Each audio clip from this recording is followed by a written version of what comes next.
지난주에 우리는 그 엘리야의 기도를 함께 나누었습니다. 엘리야 선지자가 우고하던 사르밧 과부의 집에 어려운 일이 생겼습니다.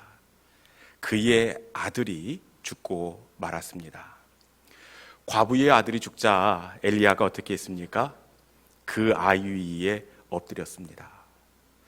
여러분, 엘리야니까 엎드렸지 우리는 이런 생각할 수 있는데, 여러분, 엘리야도 사실 이 죽은 아이 위에 엎드리는 것 쉽지가 않습니다. 혹시 중한 질병에 걸려서 숨이라도 붙어 있으면 어떻게 가능성을 보고 엎드려 보겠지만 이미 그 호흡이 끊어진지라, 이런 상황 가운데에서 이 아이 위에 엎드려 기도하기가 쉽지 않습니다. 그런데 이 아이 위에 몇 번 엎드렸죠? 아이고, 대답을 잘해 주셨습니다. 지금 그 유튜브로 전 세계에 방송이 되고 있기 때문에 대답을 잘 하셔야 됩니다. 네, 3번 이 아이 위에 엎드렸습니다. 여러분, 3번 엎드렸지만 첫 번째, 두 번째, 세 번째 이 아이가 그 끊어졌던 호흡이 돌아올 기미가 보이지 않습니다. 여러분, 이때 엘리야는 기미가 보이지 않지만 기도를 멈추지 않았습니다. 어떻게 멈추지 않았느냐? 아무런 변화가 없는 그때에 살아나지 않는 그 절박한 상황을 제발 간절한 기도의 동기로 삼았다는 사실입니다. 하나님, 제발. 그리고 나서 다시 엎드렸다 일어났는데 그 아이의 어떤 변화가 일어나지 않습니다. 세상 사람 같으면 변화가 없기에 절망하고 낙심하는데 이 엘리야는 그렇게 하는 것이 아니라 살아나지 않기에 다시 엎드리면서 하나님, 제발 제발, 변화되지 않고 응답되지 않는 이 상황을 오히려 간절한 기도의 동력으로 삼았다는 사실입니다. 여러분, 세상 사람들은 응답되지 않는 그 소원에 실망하고 낙심하지만 하나님의 사람들은 달라요.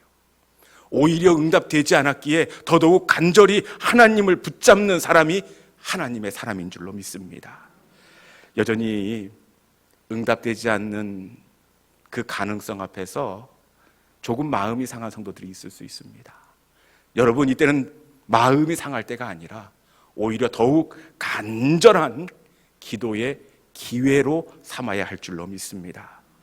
여러분, 그럼에도 불구하고 이 아이가 제발 제발 간절히 기도하는데도 살아나지 않아요.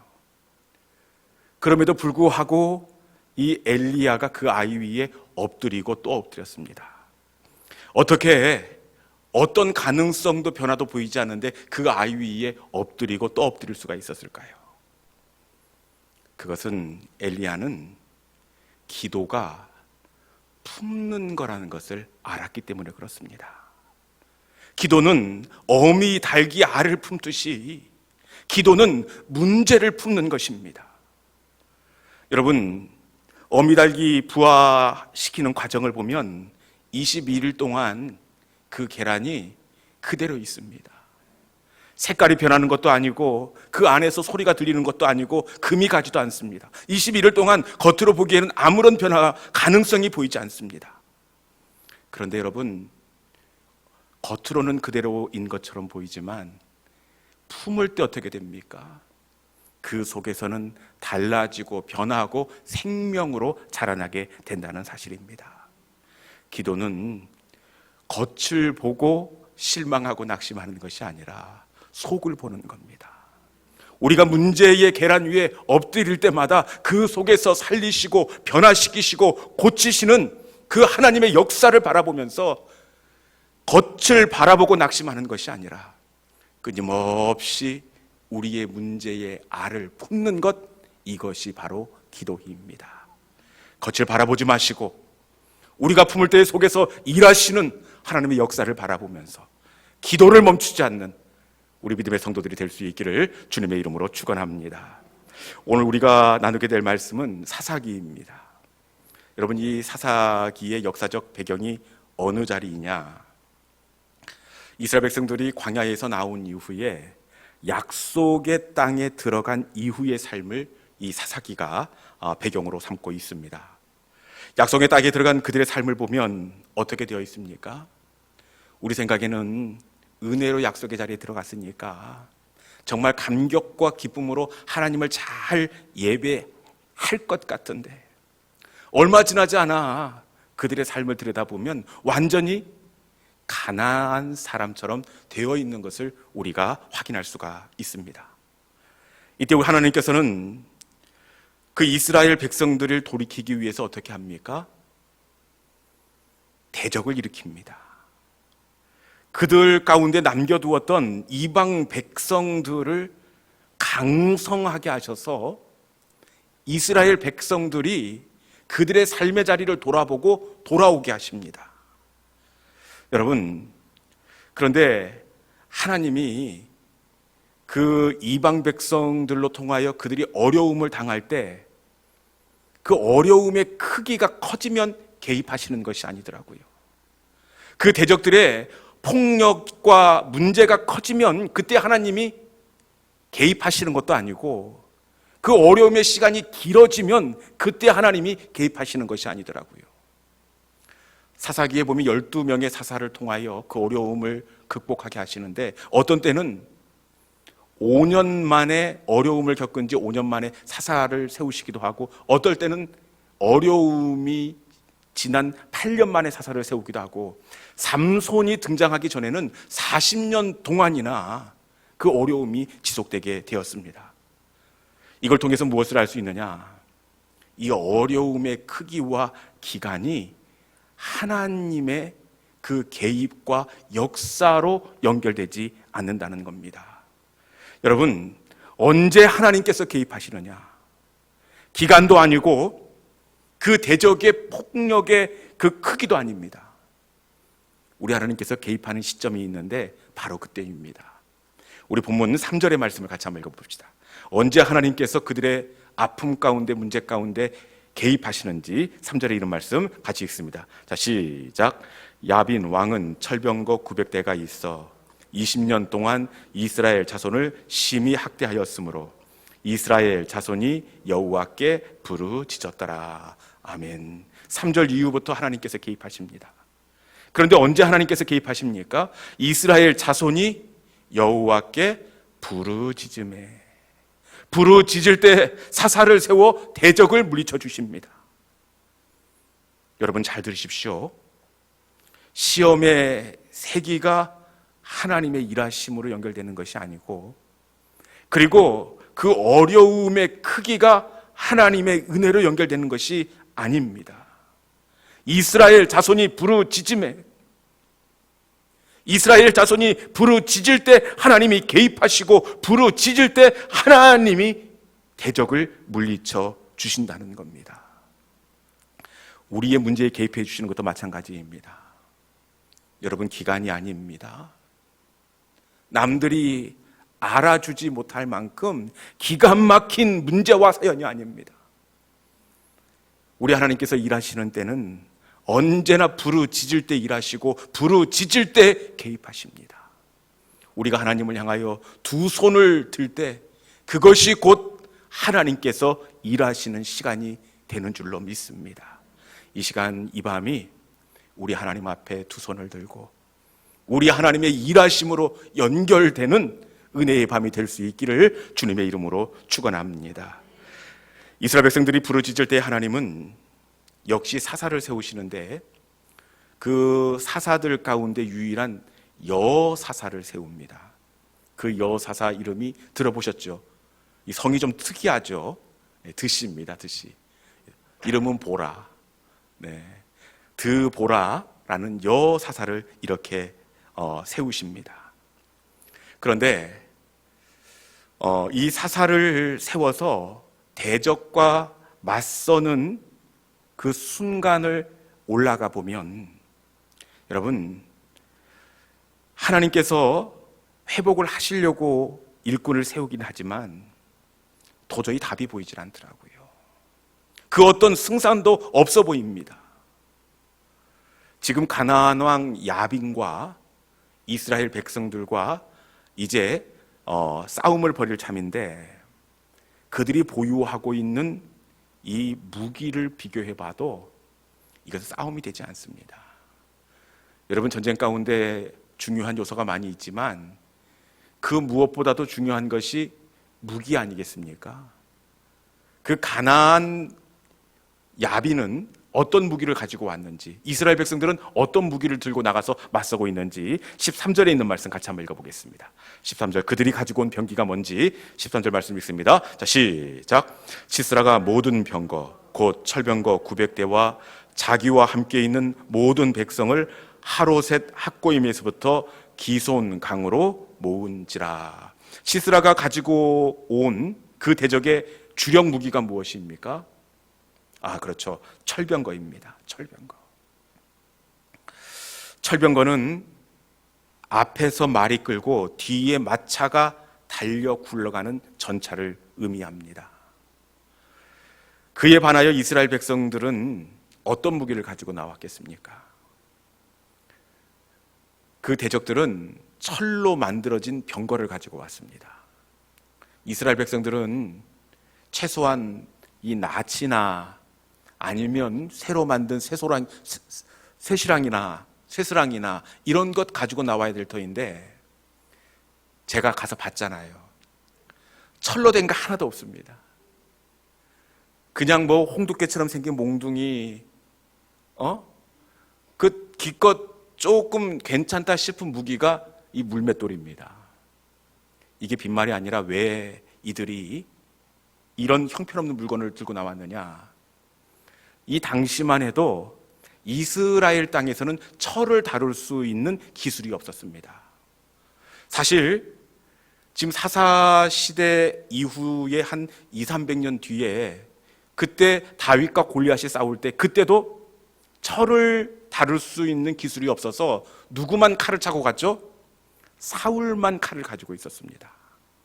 그런데 이때부터 한 200~300년 전의 일이기 때문에 이들은 철이라는 그 무기를 전혀 가질 수가 없었습니다.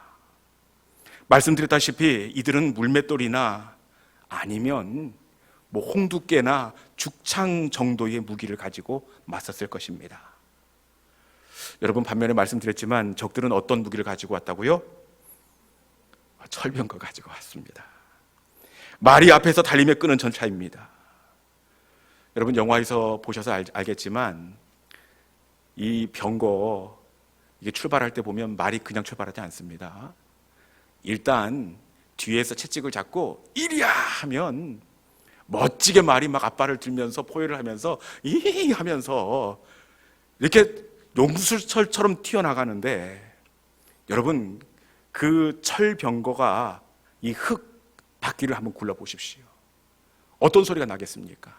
흙먼지를 일으키면서 불꽃이 번쩍번쩍 할 겁니다. 여러분, 그런데 이 병거가 몇 대라고요? 9대 정도면 어떻게 해보겠지만 90대도 많은데 몇 대라고요? 900대입니다. 900대. 이 900대의 전차가 먼지를 일으키면서 동시에 달려보십시오. 여러분, 어떻게 그림이 보이지 않습니까? 그 900대면 2마리씩만 말을 하더라도 1800마리입니다. 그 말발굽 소리에 흙먼지가 뿌옇게 일어납니다. 그 병거 바퀴가 구르는 소리, 아마 그 소리만 들어도 이스라엘 백성들은 겨우 그 홍두깨 물맷돌 들고 왔는데 먼지를 일으키면서 달려오는 그 대적들을 보면서 싸울 마음이 들겠습니까? 누가 봐도 그냥 사신을 보내서 괜한 짓을 했다, 없는 걸로 하고 우리가 말 잘 듣겠다 하고 화해를 해야 되지 않겠습니까? 실제로 이 8절 말씀을 보면 심지어 그 바락이라는 군대 대장조차도 기가 팍 죽어 있는 것을 알 수가 있는데, 8절 말씀에 어떻게 되어 있습니까? 당신이 나와 함께 가면 가려니와 그리하지 아니하면 가지 아니하리라. 여선지 드보라가 가라.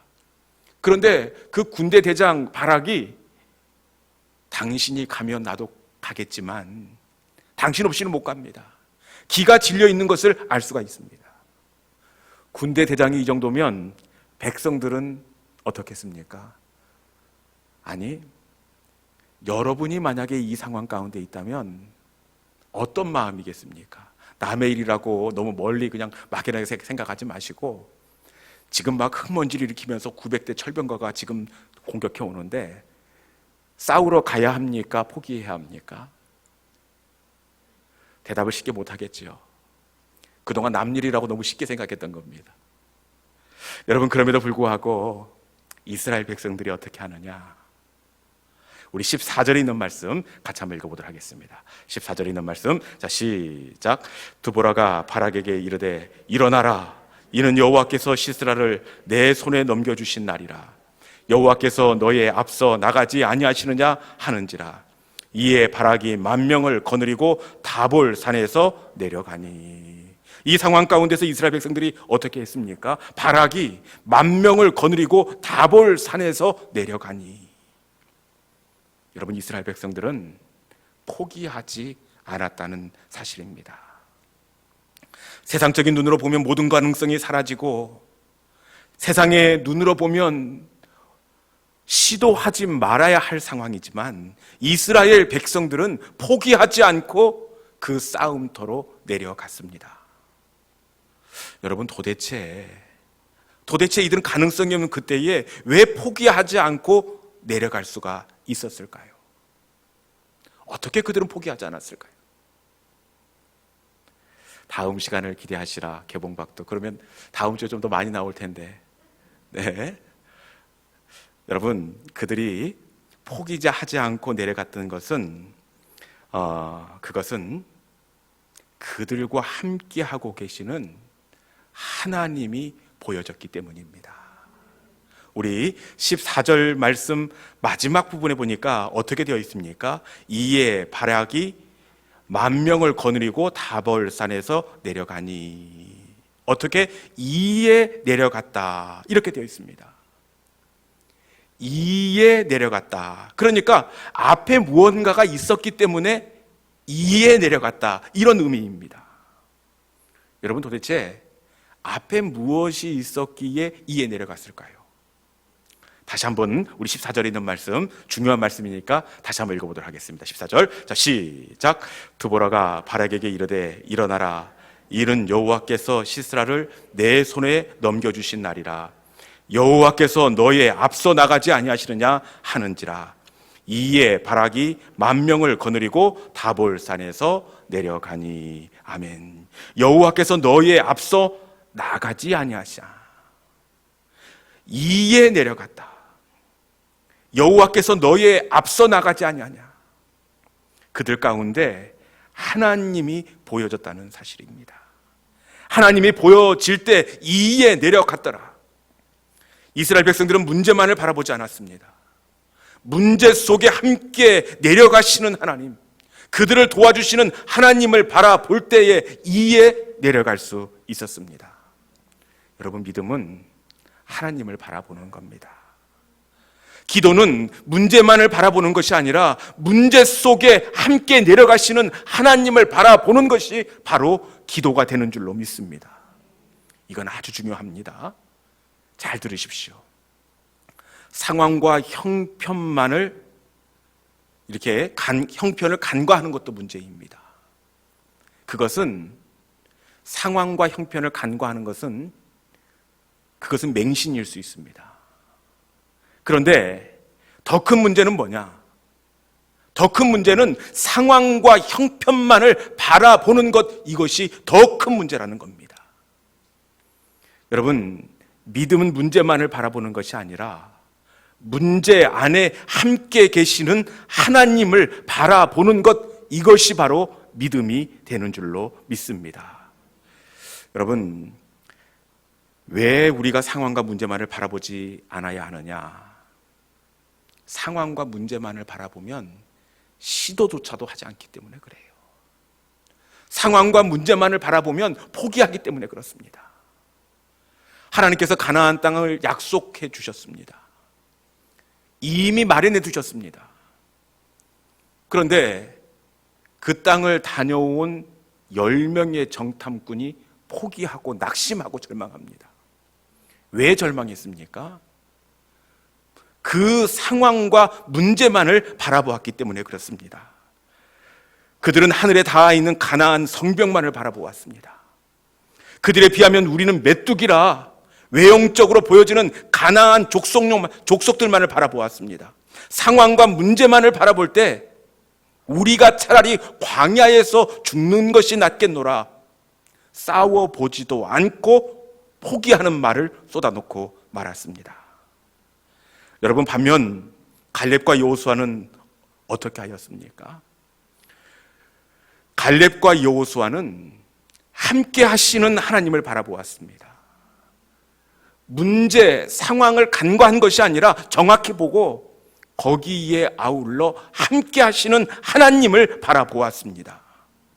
여러분, 믿음은 하나님을 바라보고 포기하지 않는 것, 이것이 바로 믿음이 되는 줄로 믿습니다. 여러분, 우리의 삶 속에서 하나님의 사람들이 왜 좌절하고 낙심하고 포기하느냐? 우리는 문제가 커서 포기한다고 생각합니다. 상황이 심각해서 가능성이 없어서 낙심하고 좌절한다고 생각합니다. 정말 그렇습니까? 그런데 진짜 원인은 문제와 상황이 아니라 하나님이 보이지 않기 때문입니다. 여러분, 하나님이 보이고 하나님이 함께 하시는 것을 아는 사람들은 절대 포기하지 않습니다. 하나님이 보이면 문제를 보고 좌절하는 것이 아니라 다시 기도의 자리로 나아가게 될 수 있습니다. 이 시간 문제 속에 함께 하시는 하나님, 우리의 인생의 풍랑 속에 함께 하시는 하나님을 바라보는 믿음의 성도들이 될 수 있기를 주님의 이름으로 축원합니다. 여러분, 이스라엘 백성들이 포기하지 않을 때 우리 하나님께서 어떻게 일하시느냐, 우리 하나님이 어떻게 일하시는지 15절 말씀을 한번 같이 읽어보겠습니다. 15절에 있는 말씀입니다. 자, 시작. 여호와께서 바락 앞에서 시스라와 그의 모든 병거와 그의 온 군대를 칼날로 혼란에 빠지게 하시매 시스라가 병거에서 내려 걸어서 도망한지라. 아멘. 그들이 포기하지 않을 때 하나님께서 어떻게 하십니까? 대적들의 모든 병거와 온 군대를 물리치셨습니다. 우리가 포기하지 말아야 할 이유가 바로 여기에 있습니다. 하나님의 역전의 시간이 있기 때문입니다. 여러분, 절대로 해보지도 않고 포기하거나 손을 늘어뜨리지 않기를 주님의 이름으로 축원합니다. 여러분, 그러면 하나님이 어떻게, 누가 봐도 싸움이 되지 않잖아요. 무기로 봐도 그렇고 사기로 봐도 그렇고 전혀 방법이 없어 보이는데 하나님께서 어떻게 이 전세를 역전시킬까요? 우리는 이 본문에 나타나 있는 몇 가지 단서를 가지고 이날 하나님께서 어떻게 싸웠는지를 우리가 퍼즐처럼 맞추어낼 수가 있는데, 봉독한 15절 말씀을 보니까 하나님께서 어떻게 싸우셨습니까? 칼날로 치셨습니다. 그 칼이 어떤 칼인지 정확하게 알 수는 없는데 실제로 보여지는 번쩍번쩍한 칼이 아니라 은유적인 표현입니다. 그런데 하나님께서 칼날로 치심에 어떻게 했다고요? 병거와 군대가 혼란에 빠졌다, 이렇게 되어 있습니다. 여러분, 도대체 하나님께서 쓰신 이 칼이 어떤 칼이기에 그들이 혼란에 빠지게 되었을까요?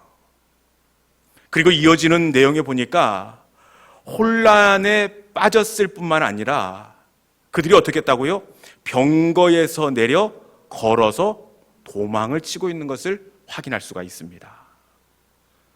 여러분, 이 본문 보면서 이상한 것 느끼지 못했습니까?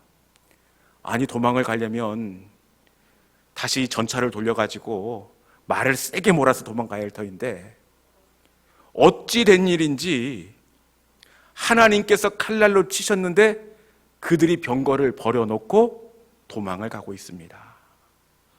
여러분, 왜 병거를 버리고 이들이 주랭랑을 치고 있을까요? 왜 그랬을까요? 이날 하나님께서 어떻게 역사하셨느냐, 오늘 본문 4장에는 나오지 않고 5장에 하나님께서 이날 어떤 일을 행하셨는지가 나와 있는데, 여러분 5장 보니까 장제목이 어떻게 되어 있습니까? 드보라와 바락의 노래, 이렇게 되어 있습니다. 그날 승리를 거두고 난 다음에 5장 전체 한 장 통틀어서 그 승리의 기쁨, 승리를 주신 하나님을 노래하고 있는 그 가사가 5장에 고스란히 그렇게 담겨져 있습니다. 여러분, 이 찬양의 곳곳에 이날 하나님께서 어떻게 일하셨는지가 보여지고 있는데, 이날 이스라엘 백성들은 그 다볼산 위에 전열을 갖추고 있었고, 그리고 이 가나왕 야빈은 반대편에서, 그리고 실제로 둘이 이렇게 동시에 기손강으로 내려와서 기손강 평지에서 접전을 벌이게 되어 있었습니다. 여러분, 이 기손강으로 내려와서 이 전쟁이 치러지게 되는데, 이날 기손강에서 전쟁을 딱 시작하는 그때 무슨 일이 있었느냐? 자, 그날 어떤 일이 있었는지 5장 4절에 있는 말씀 같이 한번 읽어보겠습니다. 5장 4절. 자, 시작. 여호와여, 주께서 세일에서부터 나오시고 에돔 들에서부터 행진하실 때에 땅이 진동하고 하늘이 물을 내리고 구름도 물을 내렸나이다. 아멘. 어떻게 보이십니까? 이날 어떤 일이 벌어졌습니까? 땅이 진동하고 하늘이 물을 내리고 구름도 물을 내렸나이다. 하늘이 물을 내리고 구름도 물을 내렸나이다. 여러분, 5절 말씀에 보니까 그냥 보통 물을 쏟아낸 게 아니라 산들이 여호와 앞에서 진동하니, 신의 산도 이스라엘 하나님 여호와 앞에서 진동하였도다. 이 우레 번개 천둥 소리 때문에 그 땅이 진동할 만큼 큰 폭우가 쏟아져 내렸다라는 겁니다.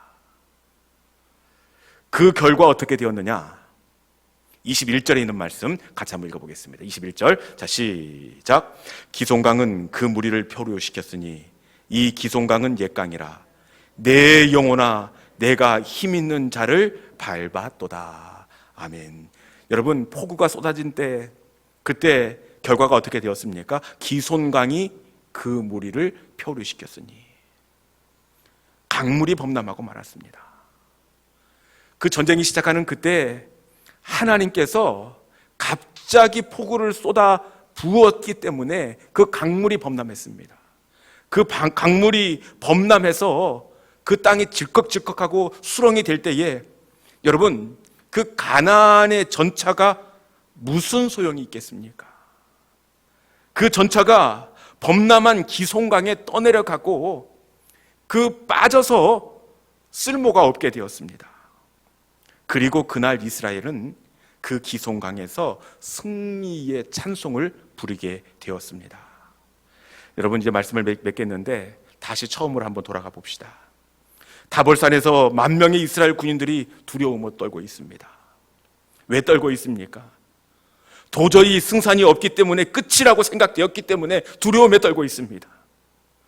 여러분, 그런데 이게 정말 끝입니까? 세상 사람들은 끝일 수 있지만 절대 끝이 아니라는 사람들입니다. 세상 사람들은 끝이라고 포기하고 인생의 타임아웃을 선언할 시간처럼 보여지지만, 여러분, 이 절망은 끝이 아니라 하나님의 기적의 출발점이 되고 있는 줄로 믿습니다. 기손강에서 울려 퍼질 승리의 전주곡이 바로 그들의 두려움의 시작이었습니다. 여러분, 제가 좋아하는 말이 있는데, 끝날 때까지는 끝난 것이 아닙니다. 맞습니까? 우리를 앞서 가시는 하나님이 계시기 때문에 그렇습니다. 그 하나님은 아무도 예상하지 못한 기가 막힌 방법으로 우리를 도와주시고 우리의 대적을 물리치시는 하나님이기 때문입니다. 어저께 들은 아주 소박한 우리 가정의 이야기를 간증으로 이렇게 소개할까 합니다. 아주 소박합니다. 기대는 하지 마십시오. 뭐 구두 정도는 비교도 안 됩니다. 아주 소박합니다. 네. 우리 막내 아이가 이제 초등학교를 졸업하고 중학교에 이렇게 배정을 받는데, 갔으면 하는 학교가 이 동중학교입니다. 근데 예전에는 동중은 별로였는데 지금은 아주 치열합니다. 다 가고 싶어 해요. 그래서 이 금평초등학교 이쪽 근방에서는 거리도 있고, 그리고 그 거리상 동중에 배정받을 그 학군이 가능성이 희박합니다.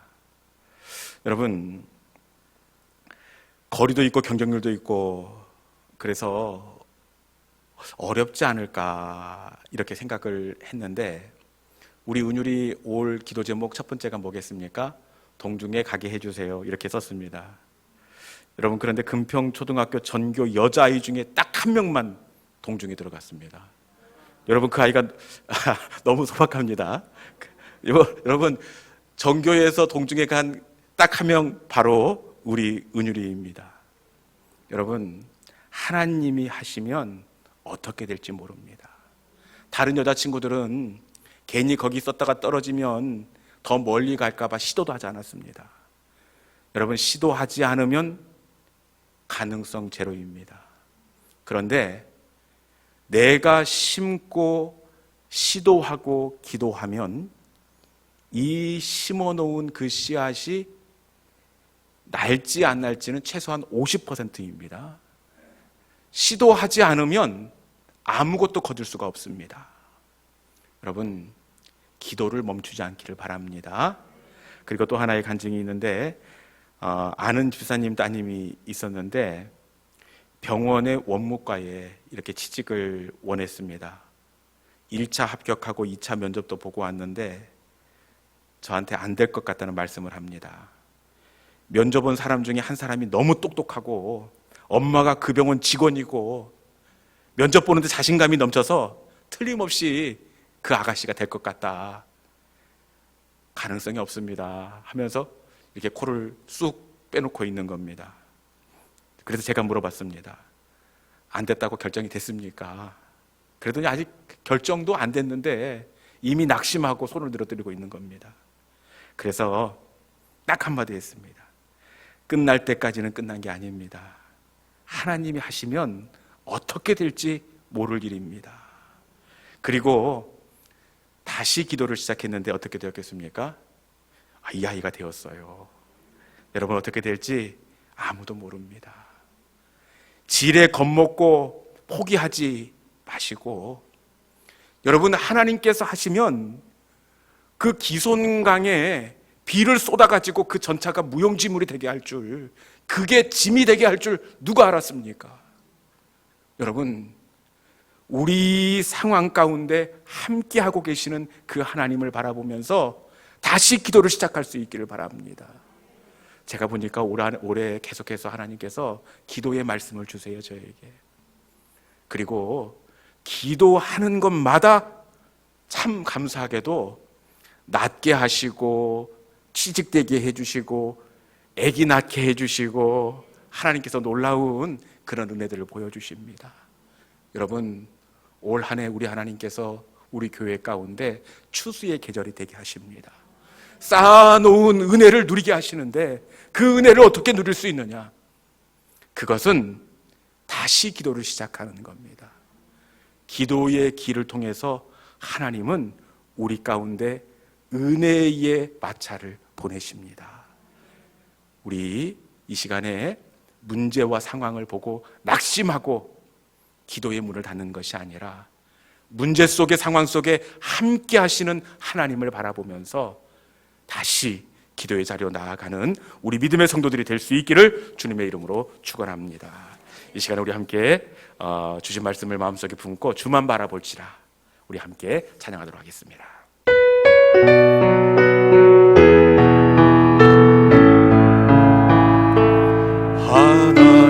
하나님의 사랑을 사모하는 자, 하나님의 평안을 바라보는 자, 너의 모든 것 창조하신 우리 주님이 너를 얼마나 사랑하시. 하나님께 찬양과 하나님께 찬양과 경배하는 자, 하나님의 선하심을 닮아가는 자, 너의